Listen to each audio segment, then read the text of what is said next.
हाँ जी students, class is live.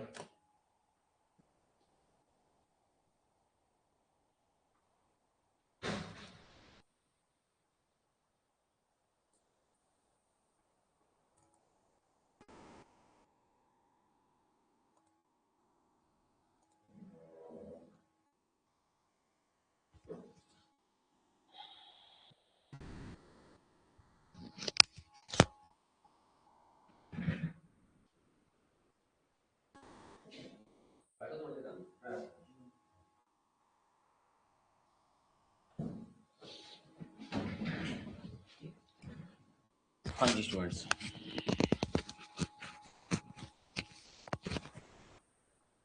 देखो भाई आगे। तो लास्ट आपने ना थोड़ी चीज़ें मैं आपको बता दूं। पोटेंशियोमीटर, आपको फॉर्मूला याद हो गया पोटेंशियोमीटर का, ये वाला R P upon x T. ये किस पे बेस्ड है? वोल्टेज डिवीजन रूल पे। किस पे बेस्ड है? वोल्टेज डिवीजन रूल पे। ठीक है, जो पोटेंशियोमीटर लास्ट टाइम आपको मैंने करवाया था, इसका फॉर्मूला एक बार फिर से नोट कर लो। R P divide by, R P होता है पूरी वायर का रेजिस्टेंस, पूरी वायर का रेजिस्टेंस यहाँ तक नीचे तक, divide by X T length into X I. ये एक रेजिस्टेंस की वैल्यू आ जाएगी जिसके क्रॉस आपने वोल्टेज निकालनी है, डिवाइड बाय टोटल रेजिस्टेंस और multiply by the supply voltage V input.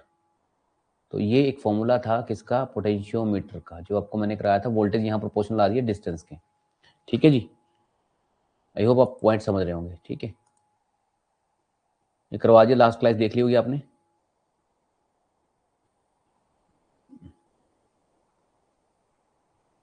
Just wait, अभी आगे देखिए। मुझे ना कई चीज़ शो करनी है तो मैं स्क्रीन बड़ी कर रहा हूँ। एलवीडीटी, अब ये तो एलवीडीटी वाला कॉन्सेप्ट है ना। एलवीडीटी मैंने डिस्कस कर दिया, वैसे थोड़ा सा मैं बता दूं इस एरिया में। देखो होता ये है,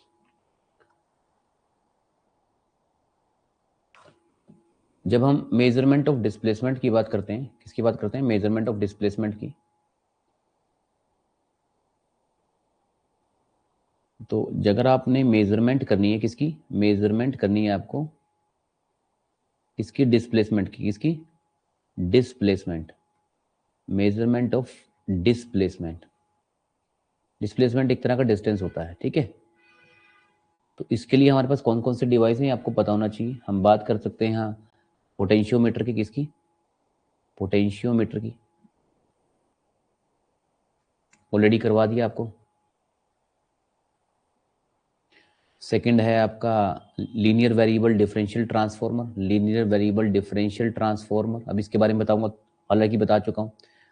और हो सकता है जी आपका हॉल पिकअप, जो हॉल इफेक्ट पे बेस्ड है।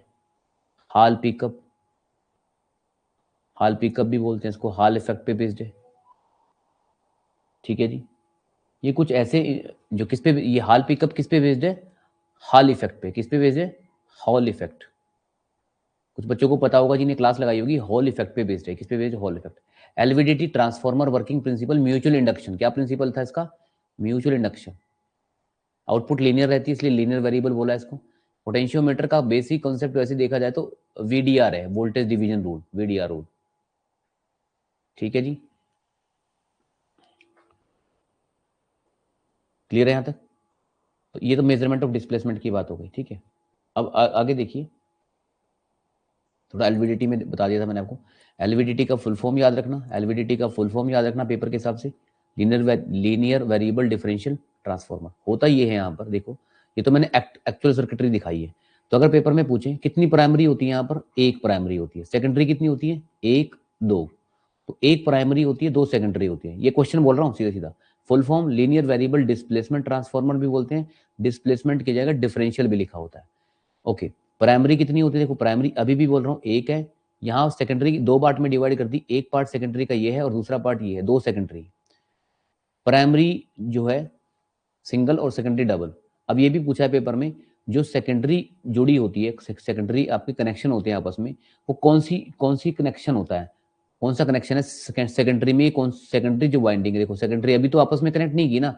अब सेकेंडरी आपस में इसने कनेक्ट की, इसको इससे कनेक्ट कर दिया, इसको इससे कनेक्ट कर दिया। इस टेक्निक को बोलते हैं सीरीज ओपोजिशन। तो सेकेंडरी वाइंडिंग किस मेथड से जुड़ी होती है? सीरीज अपोजिशन से। सारा एमसीक्यू बता रहा हूँ आपको, सीरीज अपोजिशन मेथड से जुड़ी होती है। होता ये है, मैंने आपको बताया था, सीरीज अपोजिशन होता ये है। देखो अब हम अगर हम यहाँ पर इस कोर को आगे पीछे मूव करेंगे, ये डिस्प्लेसमेंट आर्म है हमारी, ये वाली कोर, ये कोर अगर हमारी कोर इधर या इधर कहीं भी मूव कर रही है, तो यहाँ से प्राइमरी वाइंडिंग और सेकेंडरी वाइंडिंग के बीच में एक ईएमएफ जनरेट होगा, और वो ईएमएफ जो सेकेंडरी वाइंडिंग में ईएमएफ बनेगा, वो इन दोनों की वोल्टेज के डिफरेंस के इक्वल होगा। मतलब जैसे आउटपुट आएगी, लिखा भी है देखो, आउटपुट जो आएगी, हमारे final output ES1 minus ES2 आएगी। क्या आएगी? ES1 minus ES2। मतलब आउटपुट जो वोल्टेज होगी प्राइमरी वाइंडिंग और सेकेंडरी वाइंडिंग के वोल्टेज के डिफरेंस के बीच में जो डिफरेंस बनेगा उस पे आउटपुट वोल्टेज आएगी। अब ये output voltage dear student plus भी आ सकती है, माइनस भी आ सकती है। अब बात बताइए, अगर मैं 8 में से 4 माइनस करूं या 4 में से 8 माइनस करूं, तो आंसर तो दोनों केस में 4 ही बन रहा है ना। लेकिन सॉरी, गलत कर दिया मैं, थोड़ा सा गलत कर दिया। 8 में से 4 माइनस करूं या 4 में से 8 माइनस करूं, आंसर तो 4 ही आएगा ना। 8 माइनस 4 करूं या 4 माइनस 8 करूं, तो आंसर अभी दूसरे केस में माइनस हो रहा है। तो वोल्टेज तो चलो सेम बन जाती है, चाहे किधर भी आप इसको कोर को इधर घुमाओ या इधर घुमाओ। या तो जो जब ये कोर प्राइमरी के पास होगी तो प्राइमरी में वोल्टेज ज्यादा, जब ये कोर सेकेंडरी के पास हो तो सेकेंडरी कोयल में वोल्टेज ज्यादा। तो इसलिए वोल्टेज पॉजिटिव नेगेटिव कुछ भी हो सकती है। इसलिए वोल्टेज को एक बार हमने दिखाया पॉजिटिव साइड और एक बार दिखाया नेगेटिव साइड। जब कोर बिल्कुल सेंटर में होगी, ये कोर सेंटर में होगी, उस केस में भी थोड़ी बहुत वोल्टेज बनेगी यहाँ पर, उसको बोलते हैं रेजिडुअल वोल्टेज। क्या बोलते हैं? Residual voltage. और जो यहाँ आउटपुट बार बार चेंज हो रही है, वो किसकी वजह से चेंज हो रही है? डिस्प्लेसमेंट ऑफ कोर की। तो मतलब आउटपुट डिस्प्लेसमेंट के अकॉर्डिंग चेंज हो रही है, डिस्प्लेसमेंट के अकॉर्डिंग आउटपुट क्या हो रही है? चेंज हो रही है। ये बात याद रखना, ठीक है। अब एक कॉन्सेप्ट देखो छोटा सा और, यहाँ पर यहां तक समझ में आ गया? समझ में आ गया यहां तक?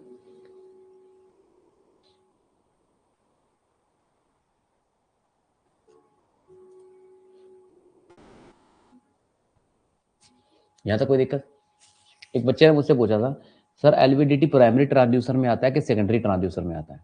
ठीक है, वो भी देख लीजिए। देखो मैं आपको थोड़ा सा और बता दूं इसके बारे में, हालांकि इसकी जरूरत नहीं पड़ेगी आपको, लेकिन फिर भी अगर पूछ लिया तो देख लो उसका आंसर, ठीक है। हालांकि सारे क्वेश्चन मैंने आपको करवा दिए हैं। ये देखो प्राइमरी ट्रांसड्यूसर बता रखा है, सेकेंडरी ट्रांसड्यूसर बता रखा है। अब यहाँ इस एग्जाम्पल को एक्सप्लेन कर देता हूँ मैं, ठीक है। ये आपकी प्रीवियस स्लाइड्स में आपको मैंने पीडीएफ दे रखा है, यहाँ देखिए, इस नोट्स में देख लीजिए, मैं समझा देता हूँ इसको, ठीक है। हालांकि सारा बताया हुआ है आपको, फिर से देखिए इस कॉन्सेप्ट को। देखिए देखिए, अगर आपको मतलब एक एलवीडीटी है, क्या है? एलवीडीटी। ये एलवीडीटी पढ़ा है यहाँ पे, एलवीडीटी। अगर एलवीडीटी से आप सीधा सीधा डिस्प्लेसमेंट मेजर कर रहे हो, क्या मेजर कर रहे हो? डिस्प्लेसमेंट। डिस्प्लेसमेंट एलवीडीटी से अगर आप डिस्प्लेसमेंट मेजर कर रहे हो, तो डियर स्टूडेंट्स, और आउटपुट किस में आती है? एलवीडीटी की आउटपुट हमेशा वोल्टेज की फॉर्म में, वी की फॉर्म में। वी ईएमएफ होती है, अभी तो बताया 2 मिनट पहले। आउटपुट पॉजिटिव या नेगेटिव, पॉजिटिव वोल्टेज भी आ सकते हैं, नेगेटिव वोल्टेज भी तो होगी, तो वोल्टेज ना। तो अगर एलवीडीटी डिस्प्लेसमेंट को सीधा सीधा मेजर कर लेता है, अभी तो बनेगा एलवीडीटी प्राइमरी ट्रांसड्यूसर। क्या बनेगा? Primary transducer. क्या बनेगा? Primary transducer. डियर स्टूडेंट, अगर अगर अगर अगर आपका मान लिया एलवीडीटी है, एलवीडीटी सबसे पहले आपने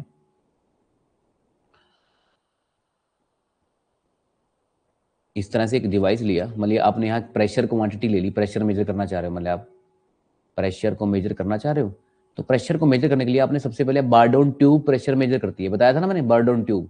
तो बार्डोन ट्यूब की जो आउटपुट होती है वो डिस्प्लेसमेंट होती है। क्या होती है? डिस्प्लेसमेंट। अब डिस्प्लेसमेंट कहाँ लगा दी हमने? किस डिस्प्लेसमेंट किस में देते हैं? एलवीडीटी में। अब आगे एलवीडीटी लगा दो। क्या लगा दो? एलवीडीटी। अब एलवीडीटी की आउटपुट क्या होती है? हमेशा वोल्टेज। तो यहां पर ध्यान से देखो, सबसे पहले बर्डन ट्यूब लगा, फिर एलवीडीटी लगा।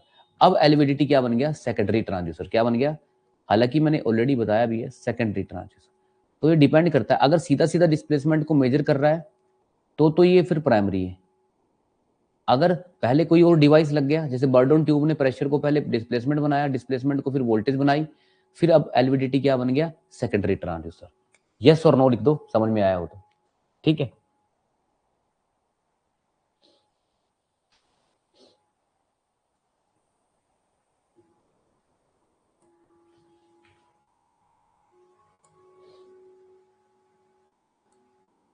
क्लियर है? अब भूलना मत इस चीज को, ठीक है? तो मुझे फर्क नहीं पड़ता आप कितनी बार मुझसे पूछ रहे हैं, मतलब मेरे को तो यही रहता है कि अब जितना बताऊं उतना आपके लिए बढ़िया है, ठीक है? आप इसका मतलब पढ़ भी रहे हैं।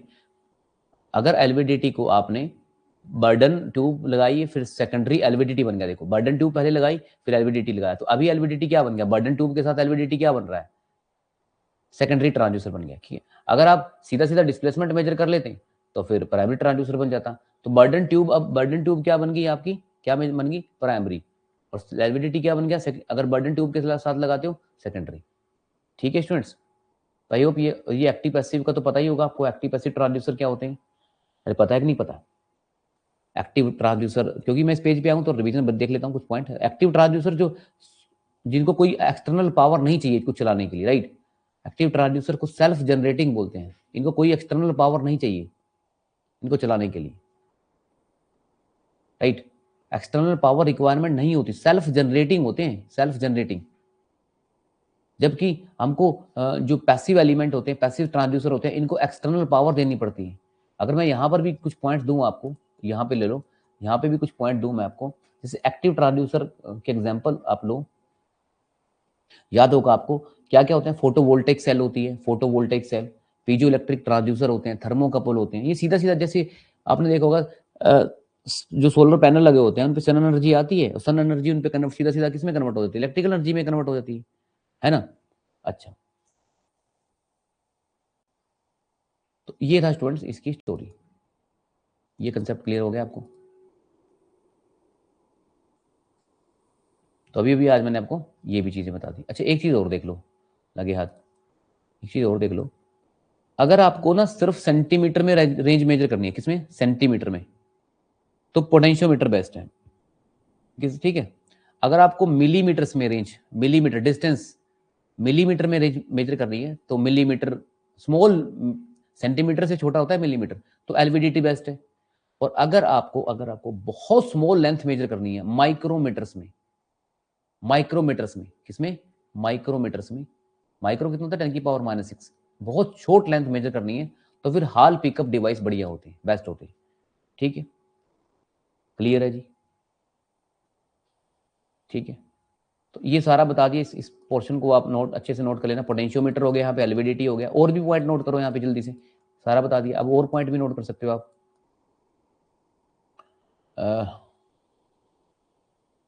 कुछ फॉर्मूले नोट करो। स्ट्रेस का फॉर्मूला क्या होता है? स्ट्रेस का, स्ट्रेस स्ट्रेस होता है dear students force per unit area. क्या होता है? Force per unit area. Stress क्या होता है? Force per unit area. Force को किस में मेजर करते हैं? फोर्स को न्यूटन में, एरिया मीटर स्क्वायर में। तो क्या बन गया? न्यूटन पर मीटर स्क्वायर, न्यूटन पर मीटर स्क्वायर। एक होता है लॉन्गिट्यूडनल स्ट्रेन, लॉन्गिट्यूडनल स्ट्रेन। किसी वायर को जब आप खींचते हो, लंबा करते हो, बड़ा करते हो, तो जैसे ये वायर है 10 सेंटीमीटर की है, आपने इसको खींच के कितना बना दिया? 11 सेंटीमीटर बना दिया, 1 सेंटीमीटर और बढ़ गई। अब वायर कितनी की होगी? 11 सेंटीमीटर की होगी। अब आप मुझे बताइए इस वायर में कि पहले लेंथ एल थी, मतलब एल 10 था, और उस 10 में क्या ऐड हो गया? 1 ऐड हो गया, तो क्या एक को बोलेंगे हम स्मॉल चेंज आ गया। क्या आ गया? तो यहाँ पर लॉन्गिट्यूडनल स्ट्रेन होती है कि जो लेंथ अभी भी चेंज हुई है और ओरिजिनल लेंथ जो भी थी उसमें कितना चेंज आया, दिस इज लॉन्गिट्यूडनल स्ट्रेन। तो यहाँ पर कितनी बनेगी? चेंज कितना आया भाई? 1। लॉन्गिट्यूडनल स्ट्रेन कितनी में चेंज कितना आया? अरे एक तो 10 से 11 हुई ना, 1 का चेंज आया, और पहले कितनी थी? 10, तो 1/10 आ गई। कितनी आ गई वैल्यू? किसी वायर को खींच के बड़ा किया तो लेंथ चेंज होगी ना, 10 से 11 होगी, तो वो चेंज आ गया। चेंज कितना हुआ? 1 सेंटीमीटर का। और अगर लेटरल स्ट्रेन का फॉर्मूला पूछते हैं, लेटरल स्ट्रेन, लेटरल स्ट्रेन का मतलब होता है आपने दबाव कितना डाला उसमें, उसका डायमीटर कितना चेंज हुआ, मोटाई उसकी वायर की। इसको बोलते हैं डिफॉर्मेशन, चेंज कितना आया। तो डिफॉर्मेशन किससे मेजर करते हो? डायमीटर कितना चेंज हुआ। तो जो डायमीटर पहले अभी भी चेंज हुआ है और पहले कितना डायमीटर था, और माइनस इसलिए लगाते हैं क्योंकि डायमीटर जब आप वायर की लेंथ बढ़ाओगे तो डायमीटर घट जाएगा, तो माइनस किस लिए लगा दिया? डायमीटर डिक्रीज हो गया। तो ये फॉर्मूला किसका दे दिया मैंने आपको? लेटरल स्ट्रेन का। लेटरल स्ट्रेन का फॉर्मूला याद रखना, लॉन्गिट्यूडनल स्ट्रेन का फॉर्मूला याद रखना, स्ट्रेस का फॉर्मूला याद रखना, ठीक है? अब एक होता है पॉइजन रेशो। क्या होता है? Poisson ratio. Poisson ratio, Poisson ratio. Dear student, Poisson ratio कुछ भी नहीं है, जो अभी भी पढ़ाया वही पॉइजन रेशो। पॉइजन रेशो को इस न्यू से रिप्रेजेंट करते हैं, पहले तो ये जानो। तो पॉइजन रेशो कुछ भी नहीं है, आपकी लेटरल स्ट्रेन जो होती है ना, जो अभी भी आपने लेटरल स्ट्रेन निकाली है, उसकी value divide by longitudinal strain. तो अगर आपको पेपर में सीधा सीधा लेटरल स्ट्रेन और लॉन्गिट्यूडनल स्ट्रेन की वैल्यू दे रखी है, तो इन दोनों को डिवाइड कर देना, आपको पॉइजन रेशियो आ जाएगी। क्या आ जाएगी? पॉइजन रेशियो आ जाएगी। पॉइजन रेशियो को न्यू से लिखते हैं, न्यू, न्यू बोलते हैं इसको, न्यू। इसके अलावा एक और फॉर्मूला यहाँ पर, गेज फैक्टर का जनरल फॉर्मूला। गेज फैक्टर का, आपको गेज फैक्टर बताया था ना मैंने, गेज फैक्टर, गेज फैक्टर का फॉर्मूला याद करेगा कोई? जनरल फॉर्मूला बता रहा हूं पहले। तो कोई रेजिस्टेंस में जो चेंज हुआ divide by original resistance, resistance में जो चेंज हुआ divide by original resistance, length में जो चेंज आया divide by original length. Yes और नो?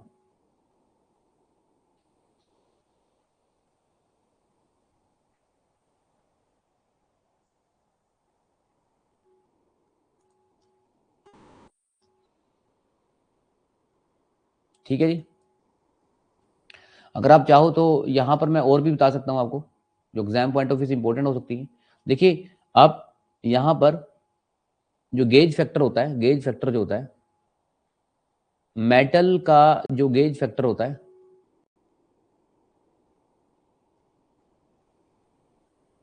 वो सेमी कंडक्टर के गेज फैक्टर से कम होता है, हमेशा याद रखना। हालांकि इसका प्रूफ हो सकता है, तो मेटल का गेज फैक्टर लेस होता है किससे? सेमीकंडक्टर के गेज फैक्टर से। ठीक है जी, ठीक है जी, ये बातें यहां तक क्लियर है? तो ये सब कुछ थ्योरी जो मैंने आपको बतानी थी, ये एक बार कवर हो गई। ठीक है, ये कवर हो गए यहाँ पर। नेक्स्ट देखो आगे। अब कुछ कॉन्सेप्ट हैं जो ऑलरेडी मैं आपको बता चुका हूँ, कि मैं एमसीक्यू भी कराऊंगा आपको। देखो यहाँ से कुछ नई चीजें, जो नए क्वेश्चन आपके एग्जाम में आते हैं, ये भाई सीधे सीधे याद करने हैं आपको। मैंने आपको क्वेश्चन दे दिए।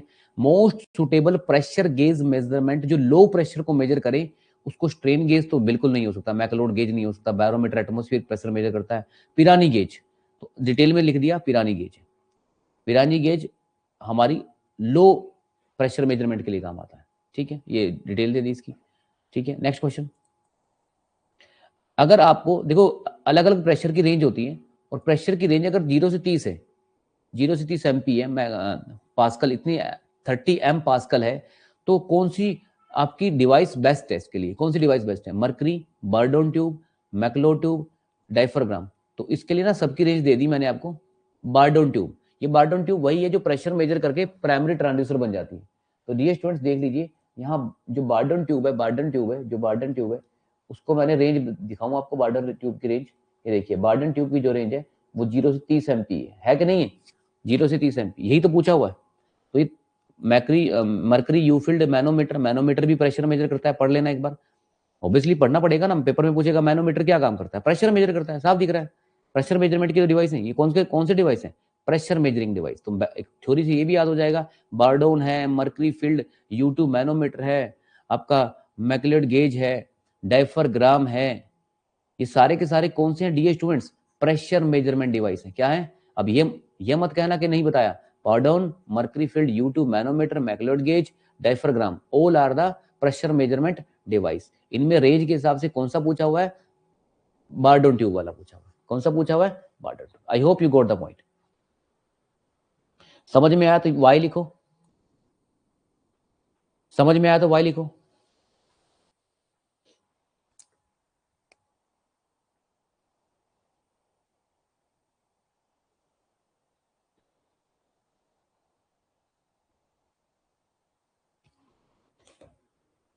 आगे देखिए,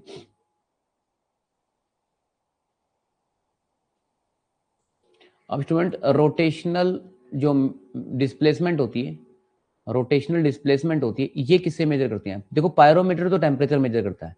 पाइजो इलेक्ट्रिक वो इंस्ट्रूमेंट होता है जो इलेक्ट्रिकल एनर्जी को, या फिर इलेक्ट्रिकल एनर्जी को मैकेनिकल, या मैकेनिकल को इलेक्ट्रिकल एनर्जी में कन्वर्ट करता है। थोड़ा सा बताऊंगा इसके बारे में, थोड़ा होल्ड करो। स्ट्रेन गेज, रेजिस्टेंस लेंथ, वो वाला कॉन्सेप्ट इसमें यूज होता है। अभी तो बताया स्ट्रेन गेज रेजिस्टेंस लेंथ के प्रोपोर्शनल में जो फॉर्मूला बनता है, स्ट्रेन गेज वो मेजरमेंट करता है। ऑलरेडी आपको बताया था मैंने, डिस्प्लेसमेंट मेजरमेंट का है, पर लीनियर का। रोटेशनल डिस्प्लेसमेंट हमेशा जो मेजर होती है वो रिलक्टेंस ट्रांसड्यूसर से होती है। किससे होती है? Reluctance transducer. किससे भाई? Reluctance transducer. ठीक है, तो इसकी पायरोमीटर का आपको देखो यहाँ पायरोमीटर के बारे में लिखा हुआ है, ये पायरोमीटर लिखा हुआ है आपको साफ साफ। पायरोमीटर यहाँ से कोई भी पढ़ सकता है। जो हॉट बॉडीज होती हैं उनका टेम्परेचर अगर आपने मेजर करना है हॉट बॉडीज का, तो पायरोमीटर यूज होता है। पाइजो इलेक्ट्रिक, जो इलेक्ट्रिकल एनर्जी को किसमें कन्वर्ट करे? मैकेनिकल, या मैकेनिकल को वापस कन्वर्ट करे इलेक्ट्रिकल। कौन कौन से मटीरियल होते हैं, एक बार मटीरियल नोट कर लो, मटीरियल नोट कर लो, बहुत इंपॉर्टेंट है। मैं पढ़ाने वाला था क्वार्ट्स, एक बार पेपर में पूछा था क्वार्ट्स, ये लेड जिरकोनेट टाइटनेट, पीजेड भी बोलते हैं इसको, ये भी पाइजो इलेक्ट्रिक मटीरियल है। क्या है?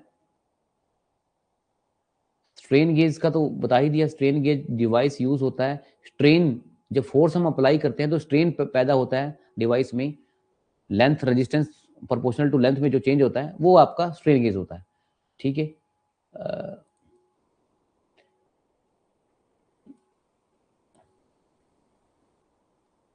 ये डियर स्टूडेंट, ये आप एक बार पढ़ेंगे। डिफरेंशियल ट्रांसफार्मर एलवीडीटी की बात हो रही है यहाँ पर।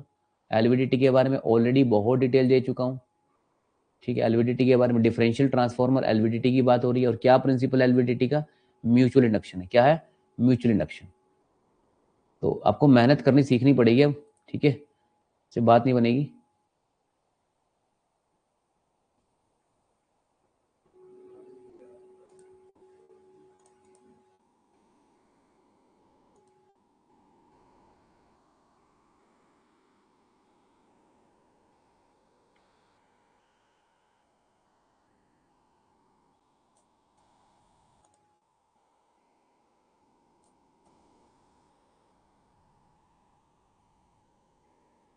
की जरूरत नहीं है यहाँ पे ना।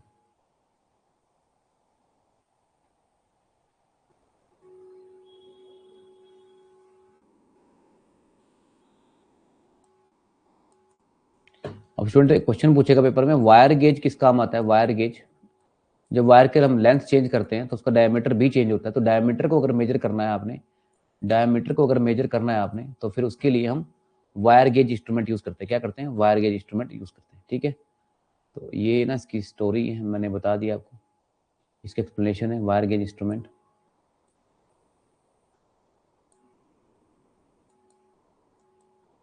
ये एक्सप्लेनेशन मैं यहाँ डाल दे रहा हूँ। ठीक है जी, चलिए अब एलवीडीटी वाला है। एलवीडीटी के बारे में कई बार क्वेश्चन पूछ लिया। एलवीडीटी में जो एल फोर स्टैंड होता है लीनियर होता है, तो लीनियर डिस्प्लेसमेंट ही मेजर होती है। ठीक है, और म्यूचुअल इंडक्शन पे बेस्ड है, ऑलरेडी बता दिया। एक और कॉन्सेप्ट है यहाँ पर एलवीडीटी को लेकर, एक कंसेप्ट होता है, जब आप मशीन पढ़ोगे तो लोरेंज फोर्स का एक कॉन्सेप्ट आता है। तो लोरेंज फोर्स का जो कंसेप्ट है वो किसके साथ कंपेटिबल है? Hall effect transducer. Hall pickup जो डिवाइस होते हैं वो लोरेंज फोर्स से ऑपरेट होते हैं। The working of hall effect transducer is based on Lorentz force, right. तो ये लोरेंज फोर्स की एक्सप्लेनेशन मैंने दी, अभी तो इस पर डिस्कशन नहीं करता। ठीक है, नेक्स्ट टाइम कर लेंगे। ठीक है, ऑलरेडी ये फिर से क्वेश्चन रिपीट हुआ डी स्टूडेंट्स, डिफरेंशियल ट्रांसफॉर्मर का जो आप नीचे देख रहे हो। और नेक्स्ट